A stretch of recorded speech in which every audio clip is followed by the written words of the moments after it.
시청자 여러분 안녕하십니까? YTN 뉴스 앤 이슈 시작합니다. 북한이 앞서 두 차례 실패했던 군사위성을 이르면 내일 다시 발사하겠다고 일본 정부에 알렸습니다. NHK 보도에 따르면 낙하물은 서해 두 곳과 필리핀 동쪽 해상 한 곳에 떨어질 가능성이 큰데 모두 일본의 배타적 경제 수역 밖입니다. 이번 발사와 관련해 미국 정부는 더 가까워진 북러 관계를 주목했습니다. 러시아 위성 기술을 북한에 이전하는 데 우려하고 있다고 밝혔습니다. 워싱턴에서 권준기 특파원입니다.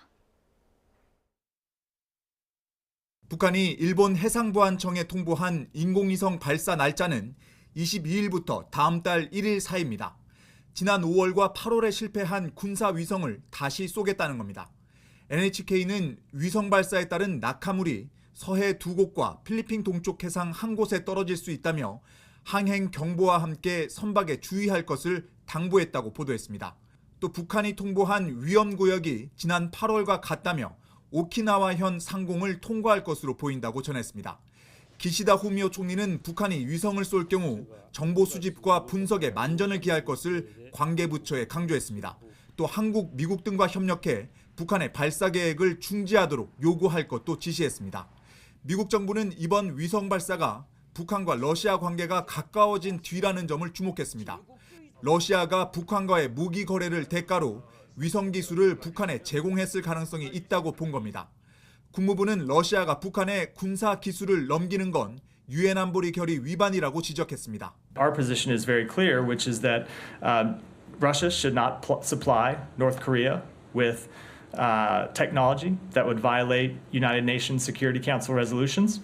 또 위성 발사에 대륙간 탄도미사일 기술이 쓰이는 만큼 군사 도발이라는 점을 분명히 하고 동맹국들과 강력히 대응하겠다고 경고했습니다. We will continue to monitor them closely and take whatever actions are appropriate with our allies in the region to monitor and respond to North Korea's destabilizing behavior. 미 국무부는 또 북한이 우크라이나 전쟁에 쓰일 무기를 러시아에 제공하는 것도 유엔 안보리 결의 위반이라며 그냥 넘어가지 않겠다는 뜻을 분명히 했습니다. 워싱턴에서 YTN 권준기입니다. 북한이 군사위성을 쏠 수 있다고 밝힌 기간은 내일부터 다음 달 1일까지로 길게는 열흘 말미를 뒀습니다. 그렇다면 언제쯤 발사하게 될까요? 두 차례 발사에 실패했던 지난 사례를 살펴보겠습니다. 북한은 지난 5월과 8월에도 군사 정찰 위성을 쏘아 올렸지만 실패했습니다. 당시에도 일본 정부의 위성 발사를 예고했는데요. 지난 5월에는 31일부터 6월 11일까지 12일간 발사 가능성을 열어뒀는데 예고 첫날인 5월 31일에 발사했습니다. 8월에도 24일부터 31일까지 쏠 수 있다고 밝혔는데 첫째 날을 택했습니다. 이런 사례를 비춰볼 때 이번 군사위성도 예고 첫날인 내일 바로 진행될 가능성도 배제할 수 없습니다. 위성 발사의 가장 중요한 요인, 바로 날씨입니다. 동창리가 있는 북한 평안북도 날씨는 내일 흐릴 것으로 전망되는데요. 새벽에 흐리다가 오전 8시 무렵에 비가 예보돼 있습니다. 또 오전 11시 이후에 또 비가 올 것으로 예상되고 있습니다. 만약 비가 온다면 발사 시기를 미룰 가능성도 있는데 기상 여건만 된다면 비교적 가까운 날짜에 발사할 것으로 예측됩니다. 일본에 이어 우리 해양수산부도 국립해양조사원을 통해 오늘 새벽 2시 반부터 항행 경보를 발령했습니다. 해수부 관계자는 북한이 이번에 통보한 위험구역은 지난 8월 인공위성 발사 계획을 밝히며 통보한 위험구역과 일치한다고 설명했습니다. 북한 위성 발사 예고에 통일부는 즉각 중단하라며 강력히 촉구했습니다. 통일부 당국자는 북한의 정찰 위성 발사는 유엔 안보리 결의를 위반하는 명백한 불법 행위이자 우리 안보는 물론 영내 안보를 심각하게 위협하는 도발 행위라며 이같이 말했습니다. 이어 정부는 긴밀한 한미일 공조를 바탕으로 국제사회와 협력해 북한의 도발에 단호히 대응하면서 국민의 생명과 안전을 지키기 위한 조치를 취해 나가겠다고 덧붙였습니다. 두 차례 고배를 마신 북한의 정찰 위성 3차 발사, 그 배경에는 러시아의 기술 지원이 있고 그 대가로 북한은 우크라이나와 장기전을 펴고 있는 러시아에 무기를 제공했다는 의혹이 꾸준히 제기돼 왔죠. 양측은 모두 부인해왔지만 최근 SNS상에 이 같은 거래 의혹을 강화하는 영상이 공개돼 관심입니다. 함께 보시겠습니다. 풀숲에 가늘고 긴 포탄 수십 발이 쌓여 있고 그 앞에 완전 무장을 한 군인이 서 있습니다. 눈을 제외하고는 완전히 얼굴을 가린 상태로 북한에 감사하다는 인사를 전합니다. Наши друзья передали нам новые виды боеприпасов, схожие с 22-ми. Дальность у них выше, точность лучше. Победа будет за нами. 영상이 공개된 건 지난 12일 우크라이나 북쪽 지역 전황을 전하는 한 러시아군 관련 텔레그램 채널에서입니다. 이 소식을 처음 전한 미 매체 자유아시아 방송은 포탄 형태를 볼 때 북한에서 생산됐을 가능성이 있다며 러시아군이 이를 지원받았다는 건 우크라이나 전장의 포탄 재고가 빠르게 줄어들고 있다는 사실을 의미한다고 전문가를 인용해 지적했습니다. 만약 이 포탄들이 실제 북한산으로 확인된다면 유엔 안보리 결의 1874호를 위반한 셈입니다. 북한과의 무기 거래는 14년 전 북한의 2차 핵실험 이후 안보리 제재 대상이 됐죠. 러시아는 북한과의 무기 거래 사실 자체를 여전히 부인하는 입장입니다.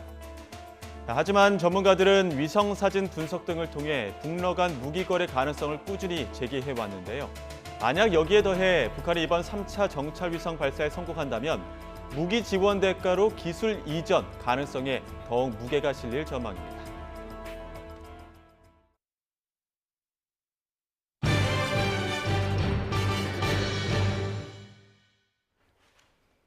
영국 찰스 3세 국왕이 지난 5월 대관식 이후 첫 국빈으로 윤석열 대통령을 초대했습니다.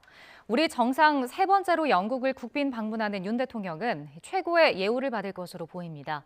오늘 저녁에 어떤 장면이 펼쳐질지 런던에서 조은지 기자가 전해드립니다.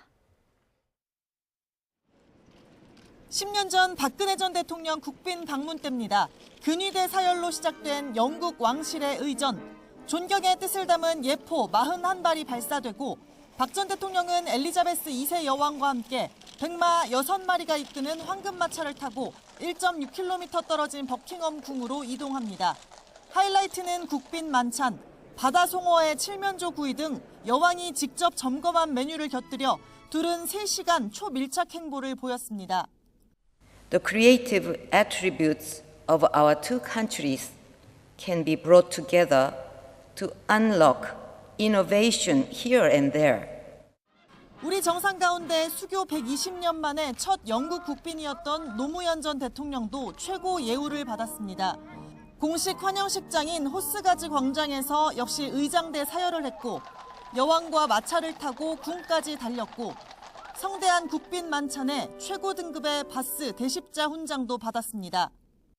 지금까지의 설린 우호를 바탕으로 양국 관계를 더욱 포괄적이고 미래지향적인 동반자 관계로 발전시켜 나가야겠습니다. 영국 왕실의 품격 있는 의전은 이번에도 크게 다르지 않습니다. 초청했던 엘리자베스 2세 여왕이 세상을 떠나면서 찰스 3세 국왕이 맞이한 남아공 대통령의 경우에도 비슷하게 진행됐습니다. 윤 대통령은 오늘 윌리엄 왕세자비 부부의 영접을 받으며 호스가지 광장에서 공식 환영식을 진행한 뒤 국빈 5만 찬에 잇따라 참석합니다.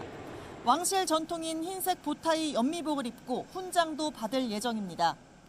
대통령실은 찰스 3세 국왕이 대관식 이후 첫 국빈으로 대한민국을 초청했다는 건 영국이 글로벌 무대 협력에서 한국을 얼마나 필요로 하고 중요하게 생각하는지 보여준다고 설명했습니다. 런던에서 YTN 조은지입니다.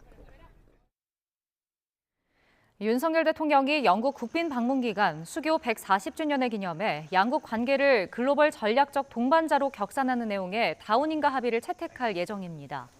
대통령실은 윤 대통령이 리시 수넥 총리와 한영 정상회담에서 북핵 등 한반도 문제에 대한 양국 공동 입장을 강조하고 우크라이나 사태와 중동 지역 정세 등 글로벌 현안 대응에 대한 공동 의지도 담은 다운인가 합의를 발표한다고 알렸습니다. 양국은 또 기존 한영 FTA를 개선하기 위한 협상을 개시하고 미래 강력한 공급망을 구축하기 위해 반도체 협력 MOU를 체결할 예정입니다. 한덕수 국무총리가 2030 세계 박람회 개최지 결정까지 일주일 남았다면서 부산 지지표를 하나라도 더 확보하기 위해 마지막 순간까지 전력을 다하겠다고 밝혔습니다. 한 총리는 정부 서울청사에서 열린 국무회의에서 부산 엑스포 유치를 위해 정부와 민간이 합심해 마지막 총력전에 매진하고 있다며 이같이 말했습니다. 이어 윤석열 대통령도 영국 순방 뒤 최종 투표지가 될 프랑스 파리를 방문해 막판 유치전을 펼칠 예정이라고 설명했습니다. 정부가 지난주 2차례 연기했던 의대 증원 수요 조사 결과 발표를 오늘 진행합니다. 보건복지부는 전국 40개 의과대학을 상대로 조사한 증원 수요 조사 결과를 오늘 오후 3시 발표한다고 밝혔습니다. 복지부 관계자는 일부 학교에서 증원 규모를 수정해야 할 필요가 있어 불가피하게 2차례 연기했다며 다만 수요 조사 전체 규모에 큰 변화는 없다고 전했습니다. 이번 수요 조사에서 전국 의대들은 대부분 증원을 희망한 것으로 나타났으며 그 규모를 취합하면 2025학년도에 2,700명 수준인 것으로 전해졌습니다. 서울 지하철 1호선에서 8호선을 운영하는 서울교통공사 노사가 총파업 예고일을 하루 앞둔 오늘 본교섭을 재개합니다.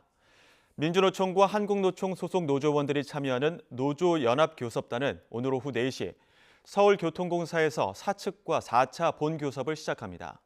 이 교섭이 결렬되면 민주노총 소속 조합원들만 내일 새벽부터 총파업에 참여할 예정입니다.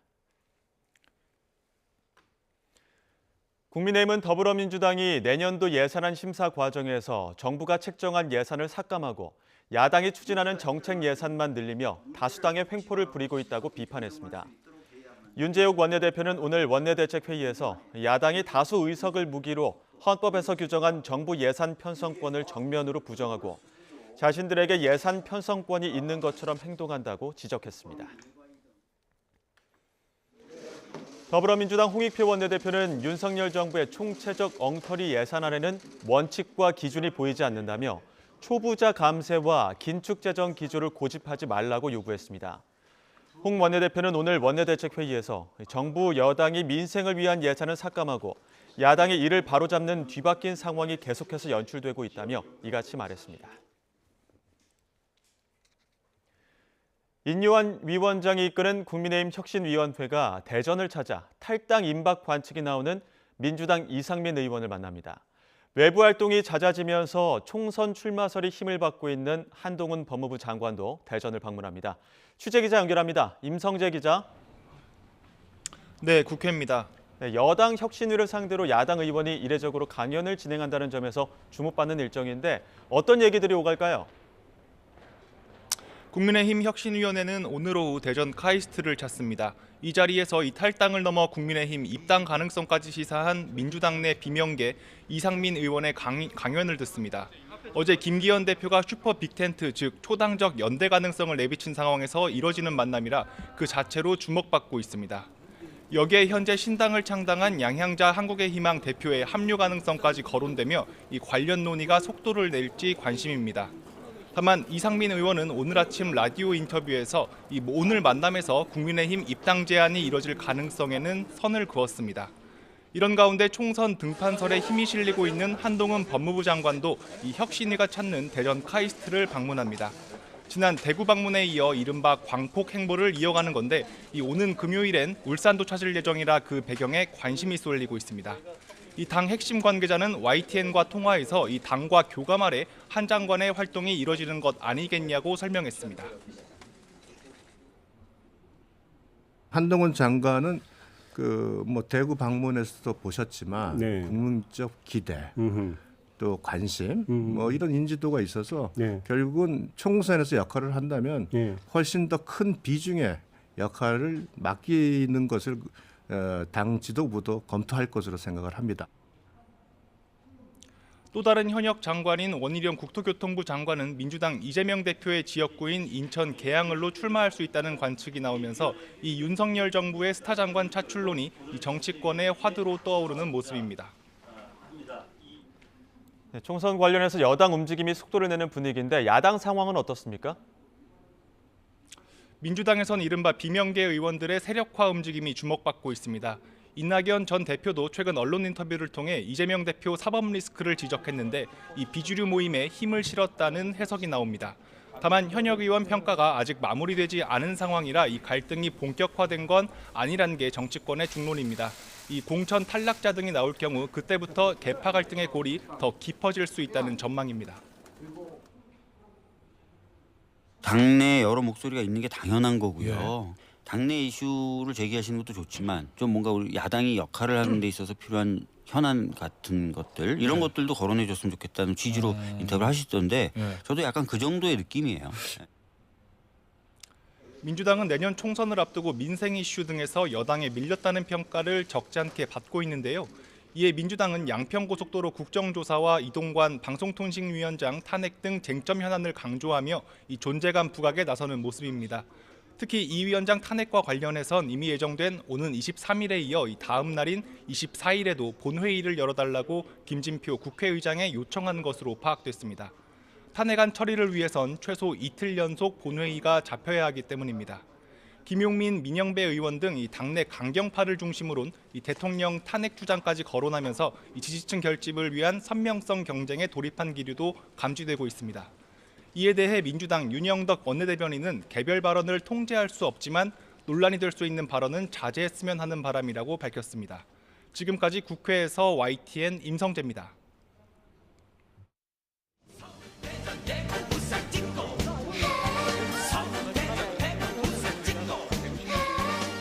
제가 대구에 두 번째 왔는데요. 저는 평소에 대구 시민들을 대단히 깊이 존경해 왔습니다.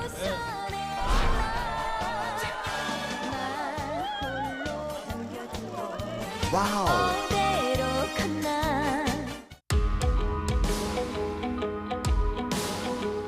아직 정식으로 뭐 말씀 안 하신 것 같은데 뭐 환영합니다. 일단 그런 분들이 와서 도와야죠. 경쟁력 있는 분들이 굉장히 신선하고 좋잖아요. 너무 좋은 분이에요. 저보다 젊지만 제가 존경하는 분입니다. 이준석 전 대표가 한동훈 장관을 긁지 않은 복권이라고 했어요. 저는 거의 긁었는데 이미 당첨 글자, 당자가 보이는 것 같아요. 왜냐하면 이미 증명된 게 많잖아요. 실력이든 인지도든 인기든. 이준석 전 대표는 복권인 줄 알고 긁었는데 벌금 고지서였다. 대통령이 총선에 개입한 것으로 평가해서 심판의 성격이 훨씬 더 강화될 가능성이 있고 민주당의 의도와 연결시켜 볼 때는 불리하지 않다. 한동훈 장관은 보란 듯이 보수의 심장 대구를 찾아 공개 행보를 펼쳤습니다. 몰려든 촬영 요청에 기차표까지 취소하며 3시간이나 사진을 찍었다는데 출마 생각에 무척이나 설렜습니까? 출마 생각에 무척이나 설렜습니까? 총선 출마인 거 아니냐 이런 얘기도 있는데요. 구글링을 한번 해보십시오. 저 말고 다른 장관들도 그런 업무를 굉장히 많이 하셨죠. 저는 제 이런 중요한 일이 많이 있고 준비를 열심히 하겠다는 말씀도 드리겠습니다.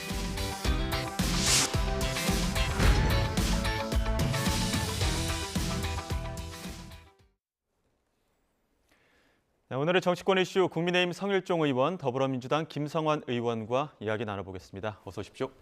네, 안녕하십니까. 반갑습니다. 앞서 영상으로도 보셨겠지만 한동훈 장관 이야기부터 해보겠습니다. 지난주 대구 찾았고 오늘 대전 찾습니다. 그리고 금요일엔 울산을 찾는데 이 광폭 행보 어떤 맥락으로 보고 계십니까? 네, 뭐 저 정도 행보면 이제 총선 출마가 임박했다고 봐야 되지 않겠습니까? 이제 출마할 거라고 보여지는데요.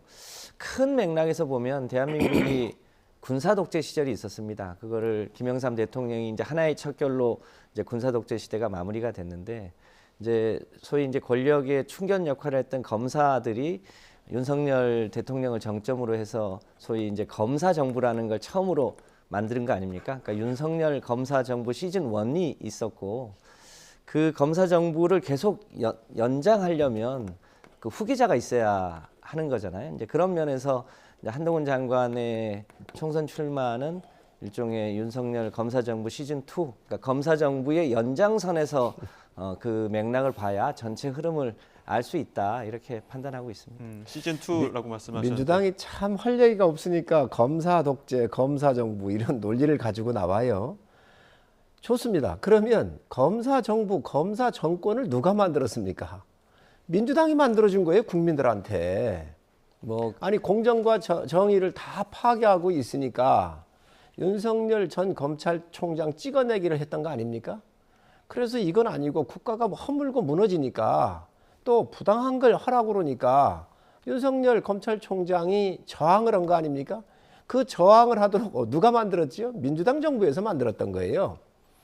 그러면 민주당이 그거를 만약에 비판하려고 하는 지점이 있다고 한다면 저희가 검사 윤석열 탄핵에서부터 얘기를 하셔야 됩니다. 잘못했잖아요. 그거부터 비판하려면 그거부터 반성하고 고해성사를 하고 하셔라. 그리고 한동훈 장관 얘기를 하시는데요. 채널A 이동재 기자 찍어내고 해가지고 엮으려고 게 어느 정권입니까? 문재인 정부입니다. 한동훈 쳐내기 작업을 하고 감옥 보내려고 했던 지모씨 전과 5범을 동원해가지고 있지도 않은 이런 프로그램을 만들었던 것이 민주당 정권이거든요. 이거부터 반성을 하셔야지요. 네, 그럼 이제, 그렇게 해놓고 나서 지금 지금 한동훈 장관이 검사 정부, 검찰 정부, 검찰 독재 얘기하는 이 프레임을 만들어 놓은 거를 국민들이 받아들이시겠습니까? 여기 김성원 의원 한마디 또. 결국 국민들이 판단하실 거라고 보고 저희 당의 검찰총장 출신이 국민의힘에 가서 대통령 되는 게 역사적으로 많이 아이러니하죠. 워낙 후보가 없었으니까 뭐 그랬을 수 있는데 여하튼 윤석열 대통령이 국민의힘에서 대통령이 돼서 이 국가 운영을 잘했다면 그런 얘기가 안 나오겠죠. 그런데 이 이제 상식과 정의를 가지고 집권했는데 실제로는 매우 몰상식하고 부정의한 모습들이 계속 노출되고 있는 거 아닙니까?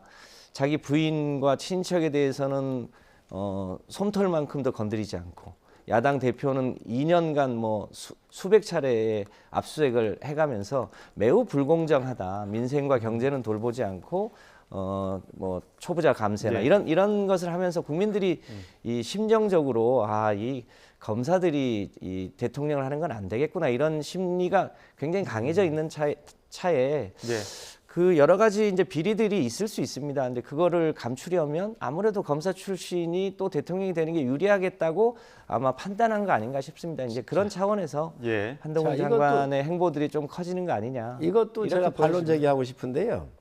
아니 김건희 여사 얘기라고 장모 얘기를 합니다. 장모 구속이 됐어요. 김건희 여사 문재인 정부에 이정수 검사를 비롯해 가지고 다 서울중앙지검장 전부 다 문재인 정부에서 뒤진 거잖아요. 기소 못했습니다.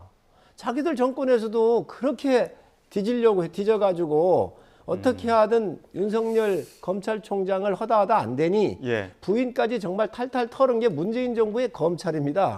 그래놓고 못한 거 아니에요? 잠시만요. 이제 앞으로 얘기를 좀 해봐야 될 것 같습니다. 한동훈 장관 나왔는데요. 정확하게 말씀드리겠습니다. 한동훈 장관 지금 대전 가는 거 아주 정상적인 업무 일정입니다. 미국도요. 전 세계 모든 젊은 사람들, 과학자들 와가지고 일하고 있는데 특히 이공계에 대해서는 미국의 이득이 되면 이 과학자 잡으려고 이민 비자를 내주잖아요. 오래됐습니다. 그래서 미국이 강국이 된 거예요. 대한민국도 지금 동남아를 비롯해서 여러 나라에 많은 과학자들이 카이스트를 비롯한 5개 대학에 와가지고 연구하고 실적이 있으면 한동훈 장관이 올해 1월부터 6년 걸렸던 것들을 3년으로 단축을 해가지고 패스트트랙 제도를 이용을 해서 지금 이민 비자를 줬는데 6개월 지금 현재 올해 1월부터 했는데 120명 정도를 대한민국 국민으로 훌륭한 이공계 인재들을 우리 국민으로 이민화 시켰거든요. 이게 지금 그 현장이 카이스트예요. 여기 가는 건데 이제 한동훈 장관이 인기가 있지요. 왜 야당으로부터 찍어내기 감옥 보내려고 했었던 것들 다 정말 약점 없이 버텨왔고 그리고 일하는 게 잘하고 또 민주당이 만들어 놓은 이 스타가 한동훈입니다. 민주당에 의해서 정권도 내줬고 윤석열 대통령도 이렇게 띄웠고 한동훈도 또 띄운 거 아니에요? 그런데 지금 저기 옆에 보시면 동문여지도라고 나오지 않습니까? 여러 가지 좀 광폭 행보를 하다 보니까 그런 부분에서 이미 지금 법무부 장관으로서 업무도 있지만 총선을 준비하고 있는 그런 행보를 보이고 있는 것 아니냐 이런 해석들이 계속 나올 수밖에 없는 상황이거든요. 이제 국민의힘에서는 지금 혁신위가 오후 혁신안 내놓고 조기 종료될 것이다 이런 이야기 나오다 보니까 그 이후에는 한동훈 장관에 대한 역할론이 더욱더 커지고 있습니다. 한동훈 장관의 역할론 여러 가지 시나리오가 나오고 있는데 어떤 역할을 하실 걸로 보십니까? 아무래도 인유한 혁신위가 이제 조만간 종료하게 될 텐데 그러면 이제 김기현 대표 체제도 약간의 변동이 생길 가능성이 높지 않습니까? 그래서 한동훈 비대위설도 있는데 어떤 역할을 맡든 일종의 윤석열 검사정부 시즌 2의 일종의 역할을 맡아서 행보를 본격적으로 시작하는 거 아니냐 이렇게 보여집니다. 우리가 저는 이제 국민의힘에 대해서도 약간 안타까운데 국민의힘이 가져왔던 전통이 있습니다. 보수 본류로서의 전통이 있는데 그거를 일종의 검사들에게 그 핵심을 다 뺏기고 거기에서 일종의 뭐 하수인까지는 아니지만 그렇게 국민의힘이 이 보수의 유력한 후보들이 다 소위 이제 잘려 나간 거 아닙니까? 유승민도 그렇고 나경원도 그렇고 예. 이준석도 그렇고 이제 그러면서 또 검사정부 시즌 2의 일종의 협력자 역할을 할 건지 그것에 대해서 국민의힘이 좀 진지하게 되돌아봐야 되는 거 아닌가 이런 생각이 있습니다. 저희 당은 스펙트럼이 넓지요. 사실 보수 괴멸의 가장 최첨단에 섰던 분들이 윤석열 대통령이셨고 총장 검사로서 총장 당시에 네. 그리고 한동훈 장관도 함께 있었던 분들이에요. 그렇지만 이분들이 옳은 일하고 옳게 국가를 위해서 바로 세우기를 한다고 한다면 그 누구를 막론하고 다 받아들여서 기회를 드리는 게 저희 당의 기본적 이 문호 개방이 열려 있는 이 넓은 폭을 갖고 있는 겁니다. 예. 한동훈 장관을 자꾸 공격을 하는데요. 이분이 한동훈 장관이 젊고 정말 지혜롭기도 하고 또 정치적 감각도 전 가지고 있다고 봐요. 그렇지만 그것만 가지고 되겠습니까? 옳게 법무부 장관으로서 이 무너져 내렸었던 법에 대한 질서를 회복을 하고 다시 뽑혔었던 기둥들을 잘 복원을 했기 때문에 그에 따르는 국민들의 예. 반응인 거지요. 그 원희룡 장관은 어떻습니까? 지금 인천 계양을 출마해서 이재명 대표와 빅매치 벌일 것이다 이런 관측들이 계속 나오고 있어서 그런 부분에 대해서 저는 원 장관께서 이재명 대표의 계양 을로 간다 그러면 대찬성입니다. 어떤 부분에서 장수는 싸움을 무서워해서는 안 됩니다. 선거라고 하는 것은 장수가 나가서 싸우는 거잖아요. 예. 옛날에 전쟁을 선거로 바꾸는 거잖아요. 예. 그런데 지금 이재명 대표 정말 제가 여러 차례 얘기를 하지만 자기 비서실장이 죽으면서 이제 이재명 대표님 내려놓으십시오 그랬어요. 자기 부인을 수행을 했었던 기무사 출신의 대령이 죽었고 여행 갔다 온 사람들이 죽으면서 5명인가가 죽었어요. 22명이 기소되고 재판받고 있습니다. 구속되고. 이 정도가 되면 도덕적으로 정치 무대에서 당연히 내려와야 되는 거지요. 그럼에도 불구하고 이 분을 싸우고 있는 민주당 의원들에 의해서 지금 민주당의 당대표가 그 자리를 비우고 서울시장 나가고 여기로 나갔던 거 아니에요? 성남시장으로 경기지사했었던 그 지역을 피해서 안방이라고 하는 데로 갔잖아요. 여기에 지금 여권에 있는 원희룡 장관이 이러한 분들하고 한번 붙어서 정말 심판을 받아보겠다라고 출전을 한다고 하는 것은 장수로서 굉장히 명예로운 일이고 예. 저는 아주 정면 승부하는 것이 상당히 국민들한테 인상적일 거라고 봐요. 국민의힘에서 당에서 좀 권하고 있다 이런 분위기들이 나오고 있는데 민주당에서는 이 분위기 어떻게 보고 계십니까? 원희룡 장관이야 이제 국토부 장관이 갖고 있는 여러 가지 특성 때문에 아마 출마 예정 지역으로 나왔던 데가 한 10군데도 넘을 겁니다. 종로도 있었고 뭐 고양도 네. 있었고 동작도 있었고 여러 군데가 있었는데 뭐 본인이 어디서 출마하는 거야 자유지요. 그런데 잘 아시겠지만 원희룡 장관은 양평 고속도로 노선 변경의 주무장관 아닙니까? 그러면서 실제로 국민들의 의혹이 매우 크고 그 양평 고속도로의 그 끝 지점에 변경 지점에 김건희 처가의 대규모 토지가 있었고 누가 보더라도 이것은 일종의 국가 권력을 사유화해서 특정한 이 김건희 처가에게 이익을 주려고 했던 것으로 보여지는 의혹이 매우 큰데 처음에는 백지화하겠다고 했다가 은근슬쩍 지금 다시 그것을 다시 해보려고 하는 건데 저는 출마 이전에 예. 양평 고속도로에 대한 국민적 의혹부터 해소하고 어디를 나오든 상관없다고 보여집니다. 그러니까 그것부터 해결해라. 지금 그 여권 내에서는 그래도 출마가 거론되고 있는 이름들이 굉장히 많이 나오고 있지 않습니까? 장미란 문체부 2차관 이야기도 나오고 있고 원희룡 장관 비롯해서 한동훈 장관도 나오고 있는데 지금 민주당에서는 국민추천제 가동하겠다 이후로 이제 인재 영입에 관련해 갖고 이슈들이 조금 눈에 띄는 게 없다 보니까 지금 어떻게 지금 계획을 갖고 계십니까? 예, 제가 인재위원회 간사인데요. 예. 지난 일주일 동안에 건수로는 3,600건 그리고 추천 인사 기준으로는 980명 정도가 추천이 이미 추천이 되어 있습니까? 됐습니다. 그래서 예. 그 추천되신 분들을 1차로 이제 평판과 SNS 등등을 통해서 저희가 이제 1차 검증을 하고 있고요. 그 검증이 끝난 분들은 이제 인터뷰도 하고 또 2차 검증도 해서 이제 조만간 그 저희들이 대한민국의 미래, 경제, 뭐 과학기술, 민생 여러 분야에서 대한민국을 예. 이끌어 나갈 수 있는 인재들을 조만간 선보일 예정으로 있습니다. 저희가 훨씬 아마 경쟁력 있는 후보들이 국민들로부터 선택되지 않을까 이렇게 예상하고 있습니다. 김성환 의장님께서 예. 양평고속도로 얘기를 하셨기 때문에 정말 저 말씀을 들으면 국민이 그렇게 알아들어요. 이건 좀 꼭 바로잡아야 되겠습니다. 양평고속도로 원안은요. 원래 원안이 예타를 하게 돼 있었는데 예타 기간이 이게 쪼들려요. 그러다 보니 거기에 국토부 관계자, 고속도로 관계자들이 KDI 관계자들이 다 모여서 원안으로 갔었을 때 한강을 2번 지나야 다리 교량을 놔야 돼서 환경 파괴가 문제가 있고 산을 지나야 돼요. 높은 산. 그러니 예. 돈이 많이 들고 이미 터널이 거기 지나가고 있거든요. 그 터널을 헐어야 되는데 공법적으로 어려워요. 그래서 2017년인가 19년인가 그때 이미 이거는 일단 KDI의 예타의 시간이 쪼들리니까 통과를 시키고 이 안으로 가는 게 좋겠다라고는 안을 실무자들이 다 냈던 아니에요. 그리 간다 그러면 굉장히 심각한 문제가 있습니다. 그러고 나서 그 이후에 이 안이 바뀐 건데 김건희 여사 집안에 이 땅이 있다고 하는 거 있겠지요. 그러니까 여기다가 뒤집어 씌운 건데 정말 국가의 큰 국책 사업을 진행을 하면서 정쟁의 요소가 이 안에 들어온 거예요. 저는 당당하게 할 필요가 있다고 생각을 하고요. 두 번째로 인재영이 야당에 얘기를 하셨는데 지금 민주당은 이재명 당에 사당화되어 있는 거 아닙니까? 이재명 대표의 독재가 이루어지고 있는 거예요. 검찰 독재로 비난하기 전에 사실 이재명 대표의 독재가 이루어지고 있어서 민주당이 문제가 심각하다.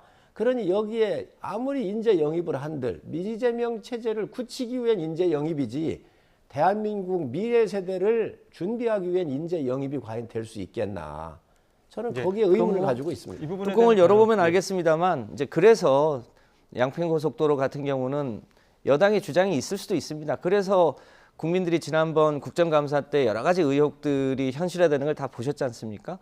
여전히 밝혀지지 않는 부분은 국정조사를 해보자라고 하는데 정말로 여당이 자신이 있으면 국정조사 받아서 실제로 그 진실이 어디 있는지를 밝히면 될 거 아닙니까? 근데 왜 국정조사를 안 받으십니까? 국정조사를 하게 되면은 저희도 받고 싶지요. 받으시죠. 그런데 민주당 수가 많잖아요. 이거 완전히 지금까지 정치적으로만 끌고 가는 겁니다. 동수로 해도 됩니다. 그러니 그렇게 되면 이거 검찰 수사하십시다. 검찰 수사하면 될 거 아니에요. 경찰 수사를 하든. 이거 정치인들이 나와서 떠드는데 계속 공방만 벌이겠죠. 그래서 민주당은 요 노리는 것이 그거고. 예. 자, 두 분께서 좀 굉장히 열띤 토론을 벌이고 계시는데 신당 얘기를 좀 해봐야 될 것 같습니다. 앞으로의 또 이야기들이 있기 때문에 차차 하나씩 다시 한번 짚어보겠습니다. 신당을 예고한 이준석 전 대표 최근 또 광폭 행보를 하고 있고요. 한동훈 장관을 향해서도 조금은 우호적인 목소리를 내고 있는데 오늘 아침 하태경 의원이 이런 말을 했습니다. 한번 들어보시죠. 제가 볼 때는 한동훈, 이준석 연대 이게 필승 카드다 우리 당에. 이제 한동훈 장관의 정치인으로서는 어떻게 해야 될지는 모르잖아요. 여태까지 크게 보여준 모습은 없기 때문에 근데 한 장관이 장관으로서 여태까지 활동들을 보면 크게 실수를 안 해요. 굉장히 이건 리더로서 중요한 덕목이고 여기서 플러스 알파를 가져올 수 있느냐 하는 건데. 근데 그 과정에서 이준석, 유승민 이렇게 다 끌어안을 수 있는 리더십을 보여줄 수 있으면 한 장관이 윤석열 대통령한테는 가장 큰 충신이 될 것 같습니다. 그러니까 이준석 전 대표가 당의 개혁적 방향으로 메시지를 한동훈 장관이 보태준다면 동지가 되는 날도 올 수 있다고 생각한다 이렇게 이야기를 하다 보니까 혹시라도 같이 연대설이 나올 수 있을 것이냐의 가능성이 나오는 것 같습니다. 어떻게 보십니까? 한 장관 등판으로 이준석 전 대표 또 유승민 전 의원까지 다 끌어안을 수 있을 거라 보십니까? 이준석 대표는요. 나가면 실패합니다. 창당하기가 어렵습니다. 여러 번 얘기를 하지만 우선 창당이라고 하는 것은 확실한 대권 주자로서의 위치를 갖고 있거나 지역적 기반을 갖고 있지를 않으면 성공한 선례가 없어요. 그렇기 때문에 굉장히 어려운 일이고 저는 이준석 대표의 등장, 이 당대표가 되셨었는데 이 부분에 도치가 돼서는 안 된다고 생각을 해요. 무슨 이야기냐면 민주당의 실정이 너무 많으니까 이 국민의힘한테 정권 교체를 하도록 도와줘야 되겠는데 그때 우리 당이 굉장히 노쇠한 이미지의 정당으로서 있었거든요. 그런데 정말 영민하고 액티브하고 실력이 있는 젊은 30대 지도자가 나온 거예요. 그러니까 일단 이분을 통해서 당을 좀 쇄신하고 혁신하는 모습을 보여야 되겠다라고 하는 국민의 열망이 함께 모여서 국민적 지지율을 높여준 겁니다. 그래서 당대표가 된 거거든요. 예. 그리고 그 이후에 이준석 대표가 한 일이 많아요. 그렇기 때문에 이준석 대표는 당에 남아서 앞으로 본인의 진로와 또 정치적 꿈을 이루어갈 생각을 해야지 이준석 대표가 당을 뛰쳐나가서는 예. 정말 형극의 길이 될 겁니다. 그런 측면에서 한동훈 장관 같이 야당의 민주당의 탄압을 받아서 정말 어려움을 겪고 또 장관으로서 능력을 발휘하고 있는데 이러한 두 분들이 연대가 아닙니다. 당에 들어와서 함께 협력하고 경쟁하는 거지 이게 연대라고 한다면 나갔을 때 연대를 하겠지요. 당 내에서 자기 역할을 하면 저는 된다고 생각을 하고 만약에 한동훈 장관이 입당을 하고 이준석 대표가 또 당에 남아서 당원으로서 또 큰 역할을 부여받게 된다고 한다면 그 일을 한다고 그러면 굉장히 시너지가 있겠죠. 그런데 송영길 전 대표는 이준석 신당 이거 양두구육 시즌2다 이렇게 또 비판하고 나섰던데 이런 부분에서도 그렇고 신당은 불가할 것이다. 결국에는 합당 수순으로 갈 것이다 이렇게 보는 것 같거든요. 어떻게 보십니까? 이준석 대표가 개혁의 목소리를 낸다면 함께 갈 수 있다 이렇게 얘기하잖아요. 그 네. 개혁의 목소리라는 게 일종의 윤석열 대통령이 그동안 보여줬던 국정 운영을 전면적으로 쇄신하고 국민들한테 사과할 건 사과하고 이렇게 근본적으로 좀 바꾸라는 거 아닙니까? 그런데 태생적으로 윤석열 대통령과 한동훈 장관 간의 관계를 보면 그렇게 개혁의 목소리를 낼 수 있겠습니까? 이제 그런 면에서 함께하기가 쉽지 않을 거다. 특히 한동훈 장관 같은 경우는 법무부 장관인데 법무부 장관은 헌법 11조 모든 국민은 법 앞에 평등하다는 것을 관장하는 주무장관인데 윤석열 대통령이나 한동훈 장관이 사실상 법의 정의를 실현했다고 볼 수 있습니까? 법 기술자로서 자신에게 유리한 것은 탈탈 털고 자신들에게 불리한 것은 감춰버리고 이렇게 해왔던 것을 국민들이 1년 6개월 이상 지금 지켜본 거 아닙니까? 그런 면에서 저는 전면적으로 개혁의 목소리를 내기도 쉽지 않을 거고 따라서 이준석과 한동훈이 함께 가는 그림은 잘 안 그려질 것 같다. 예. 다만 이준석 전 당대표가 신당을 만들 수 있는 동력이 얼마나 있겠냐. 그건 여전히 의문이기 때문에 또 하다가 또 차찬 속의 태풍으로 그칠 가능성도 여전히 있다. 이렇게 봅니다. 우리 의장님이 이준석 대표를 이기신 분이에요. 지역구가 저희 지역에서 마 3중 되는데 제가 마 2중의 역할을 그러신데 지금 한동훈 장관 얘기를 하셨는데 한동훈 장관은 참 개혁적인 인물입니다. 예. 이민 문제 정말 대한민국 사회에 이민을 통해서 열어가지고 개방된 사회 그리고 인구 절벽 시대에 새로운 인구에 충원을 하는데 이민청을 비롯해서 아까 패스트트랙 말씀드렸잖아요. 그래서 우리나라에 와서 공부한 과학자들 120명이 1년도 안 돼서 대한민국 국적을 취득하도록 이런 걸 열은 분이고 마약 문제 이거 다 방치되어 있던 겁니다. 그 당에서 제가 정책위장을 할 때 이거를 굉장히 많이 다뤘거든요.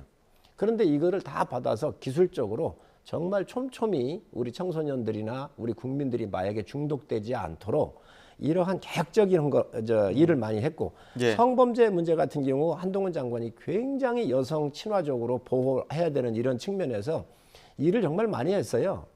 이런 부분들을 자꾸 깎아내리려고 그러지요. 응?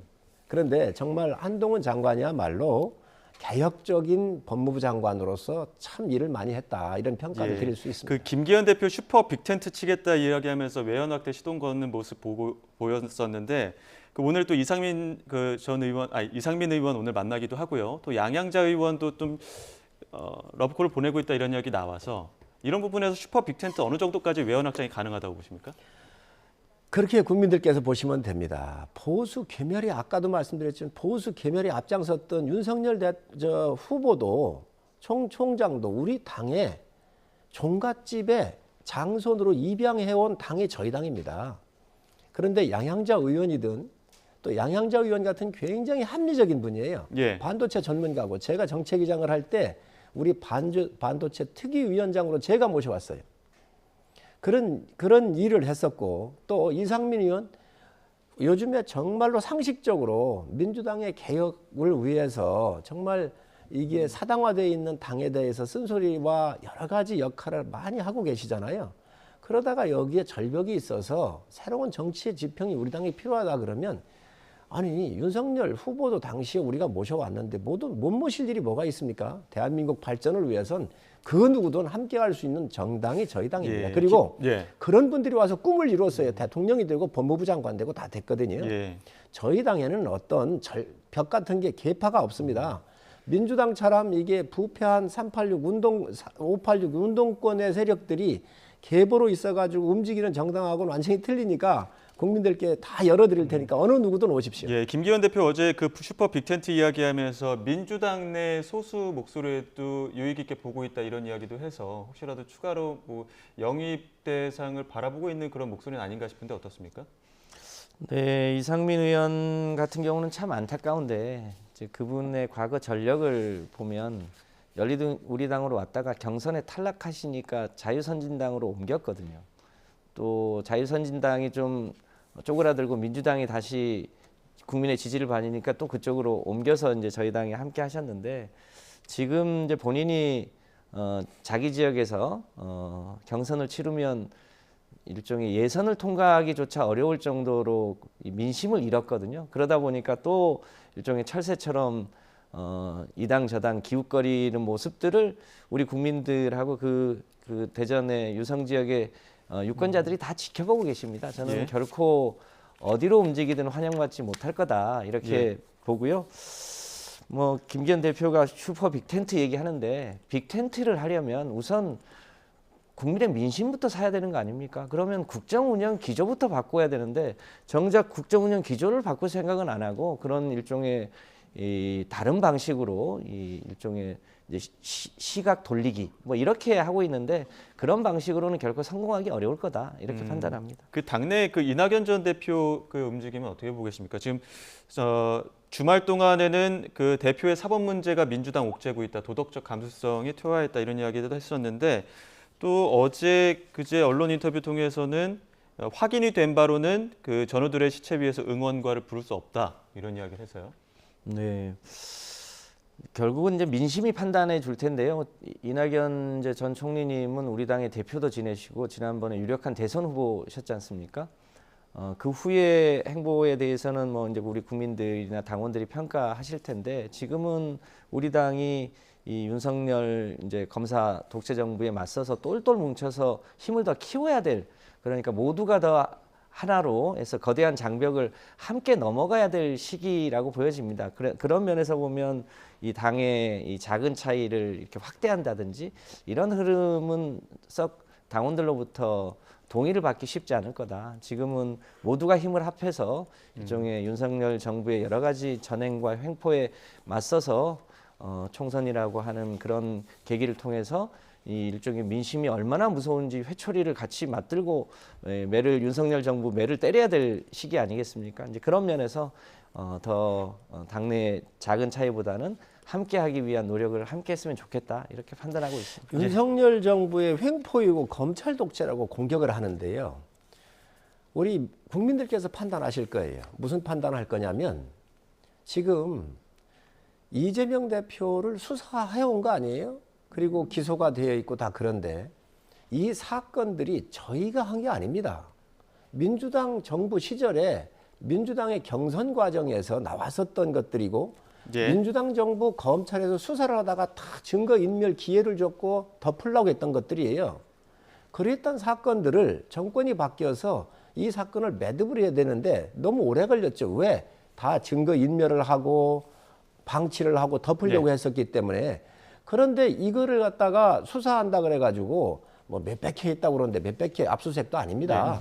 그런데 이런 것들을 가지고 검찰 독재로 공격을 하는데 전 있을 수가 없고 그런데 이러한 여러 가지 범죄 혐의가 나오고 지금 수사받고 재판 거래와 재판 리스크와 여러 가지가 있는데 지금 이낙연 대표가 가만히 있을 수 있겠습니까? 책임 있는 분인데. 예, 알겠습니다. 여기까지 듣도록 하겠습니다. 지금까지 국민의힘 성일종 의원 그리고 더불어민주당 김성환 의원과 함께했습니다. 오늘 말씀 고맙습니다. 네, 감사합니다. 감사합니다.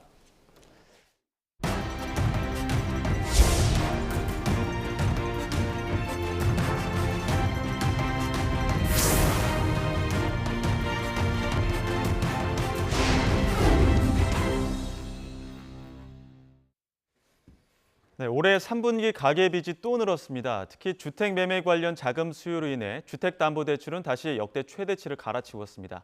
자세한 내용 취재기자 연결해 알아보겠습니다. 엄연주 기자. 네, 한국은행입니다. 네, 정부가 가계부채를 줄이기 위해서 대출 조익에 나섰는데 그런데도 전체 가계빚이 또 불어났다고요? 네, 올해 3분기 가계빚이 14조 원 넘게 늘어났습니다. 한국은행이 발표한 자료를 보면 올해 3분기 가계 신용잔액은 1,875조 6천억 원으로 2분기보다 14조 3천억 원 증가했는데요. 앞서 지난해 3분기 가계 신용잔액이 1,871조 1천억 원으로 역대 최대를 기록했는데 1년 만에 이를 경신한 겁니다. 특히 가계신용 대부분을 차지하는 주택담보대출이 크게 늘면서 전체 수치를 끌어올렸습니다. 잔액 기준 1,049조 1천억 원으로 1분기 만에 역대 최대 기록을 또 갈아치웠습니다. 역시나 부동산 매매 관련 가계 자금 수요가 늘어난 영향이 컸습니다. 실제 전국 주택 매매 거래량을 보면 올해 1분기 11만 9천 가구, 2분기 15만 5천 가구, 3분기 14만 9천 가구로 소폭 줄긴 했지만 여전히 활발한데요. 특례보금자리론과 같은 정책 모기지 상품과 가계의 개별 주택담보대출을 중심으로 증가 규모가 확대됐고 지금은 사실상 중단된 은행권의 50년 주택담보대출도 한몫했습니다. 여기에 카드를 쓰고 아직 대금을 납부하지 않은 경우도 사실상 빚으로 잡히는데요. 이걸 판매 신용이라고 하는데 여행과 여가 수요 증가에 힘입어 신용카드 이용 규모가 커지면서 3분기 만에 오름세로 돌아섰습니다. 지난 분기보다 2조 6천억 원 증가한 116조 6천억 원으로 집계됐습니다. 반면 신용대출을 포함한 기타 대출은 2분기보다 5조 5천억 원 줄며 8분기 연속 감소했습니다. 이처럼 가라앉을 기미가 보이지 않는 가계빚 규모에 한국은행도 예의주시하고 있습니다. 일단 한국은행은 3분기 가계신용 증가 규모가 과거 2020년에서 2021년 분기별 평균 30조 원을 증가했던 시기나 2010년에서 2019년 분기별 평균 20조 원 늘었던 시기와 비교했을 때 높은 편은 아니라고 진단했습니다. 그러면서 정부와 한국은행의 가계부채 관리는 부채 규모 자체를 급격히 줄이는 것보다 GDP 대비 점진적인 하향 안정화에 초점을 두고 있는 만큼 현재 0%대 초반으로 관리되고 있다고 설명했습니다. 앞으로 가계대출 흐름에 대해서는 최근 주택담보대출 금리 상승에 따른 부담으로 부동산 시장이 관망세를 보이고 있고 정부의 가계대출 관리 강화 조치도 시차를 둔 채 가시화할 것으로 보인다고 내다봤습니다. 지금까지 한국은행에서 전해드렸습니다. 다음 달부터 재산 등록 의무가 있는 4급 이상 공직자는 재산을 등록할 때 보유한 가상자산을 신고해야 합니다. 인사혁신처는 이런 내용이 담긴 공직자윤리법 시행령 개정안이 국무회의를 통과했다고 밝혔습니다.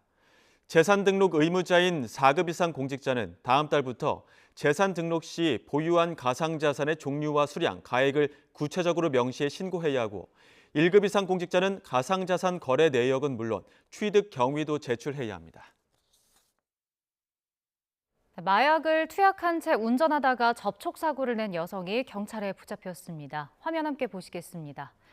지난 2일 아침 서울 강남 한복판에서 승용차와 화물차가 이렇게 부딪혔는데요. 여성 운전자 행동이 이상하죠. 순찰차를 향해 인사를 꾸벅합니다. 그리고 트렁크를 활짝 연 채 도로 위에 물건들을 가지런히 내놨습니다. 음주 측정 결과 술은 마시지 않은 것으로 나왔는데요. 비틀거리면서 횡설수설 이어갑니다. 갑자기 즐겁게 춤을 추기도 합니다. 원인은 마약이었습니다. 간이 시약 검사에서 양성 반응이 나왔고 이 40대 여성 마약류 관리법과 도로교통법 위반 등으로 구속 송치됐습니다.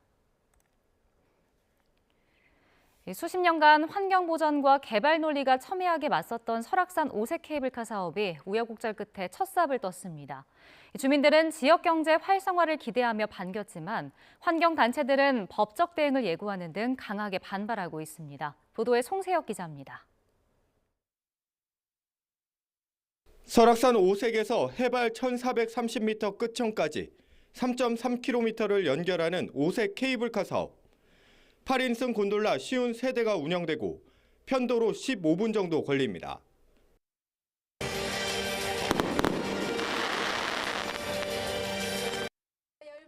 추진과 중단을 반복했던 오색 케이블카 착공식이 하부 정류장 예정지에서 열렸습니다.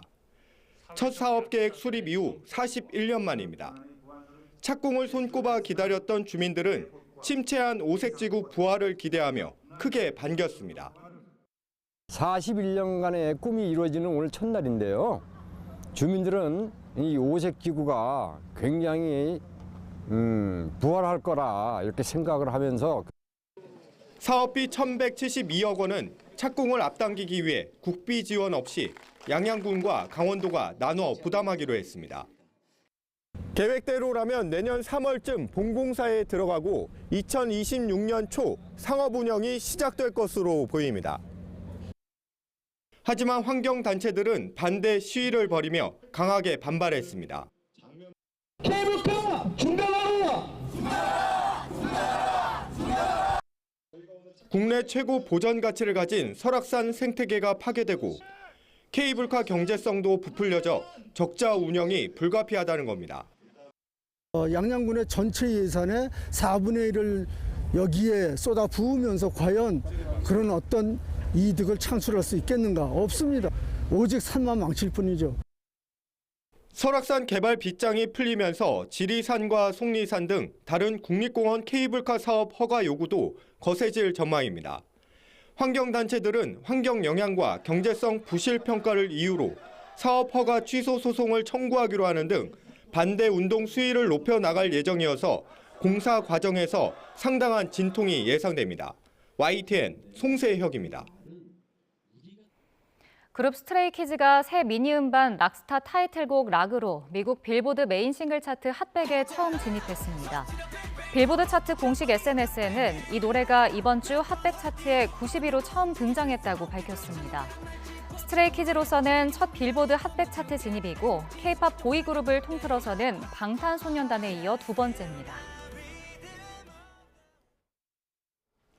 늦가을이지만 낮 동안에는 예년보다 온화한 날씨가 이어지고 있습니다. 오늘 서울이 한낮에 14도, 광주 17도, 강릉은 무려 20도까지 크게 오르겠는데요. 특히 남부지방과 동해안을 중심으로는 낮 기온이 크게 올라 일교차도 극심하게 벌어지겠습니다.